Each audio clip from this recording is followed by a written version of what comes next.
6 আর হচ্ছে 4 পরে power play class করে আলহামদুলিল্লাহ সুন্দর ক্লাস করলাম প্রথমে। পরে এয়ার ফায়ার যে পরিবেশ রসায়নের ক্লাসটা ছিল 3টা ক্লাসে একসাথে সম্পূর্ণ কভার হয়ে গেছে। পরে এগুলো করলাম আলহামদুলিল্লাহ। এই যে লাস্ট যে 2টা পরীক্ষা হয়েছে আমি 2টাতে পাস করেছি কেমিস্ট্রি।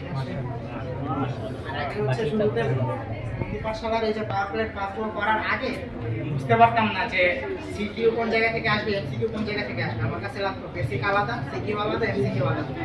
পরে ক্লাসগুলো করার পরে বুঝলাম যে ভাইয়ারা যেভাবে ক্লাস করায় তখন বেসিক পার্ট থেকে যে এমসিকিউ আসছে, সিকিউ আসছে, এই 3টা পার্টই করলাম আলহামদুলিল্লাহ।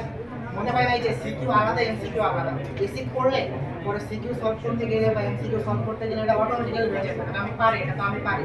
আর আমি হচ্ছে রেকর্ডেড ক্লাসে অভ্যস্ত। যখন সিকিউ পার্ট আসতো বা এমসিকিউ পার্ট আসতো তখন হচ্ছে আমি স্পিড বাড়াই দিলাম, আমি তো এগুলো পারি। আর ম্যাথ এগুলোতেও প্যারা খাইছি। আর পরে ম্যাথের পাস করার পরে আলহামদুলিল্লাহ অবস্থা ভালো। এসএসসিতে আমি হচ্ছে প্রত্যন্ত অঞ্চল থেকে এসএসসি দিছি। বায়োলজি প্রিপারেশন এতটা ভালো ছিল না এসএসসিতে, মাত্র 5টা অধ্যায় পড়ে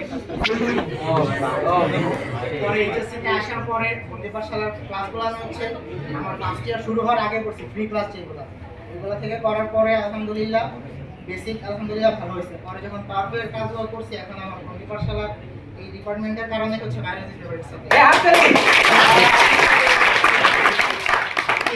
এটা হচ্ছে সত্য কথা। নিউ ভাইয়ের অনুজীব ক্লাস, সাজ্জাদ ভাইয়ের 24-এর হচ্ছে জিনতত্ত্ব বিবর্তন ক্লাস ছিল, ওইগুলো করছি। মানে সব ক্লাসে পাওয়ার প্লে থেকেই করছি আলহামদুলিল্লাহ। অনুভূতি অনেক ভালো। ইনশাআল্লাহ 26-এ ইনশাআল্লাহ। আচ্ছা, আমরা ওই সাইড থেকে একজনকে চাচ্ছি যে 26-এর কিউট বয় পাওয়ার প্লে।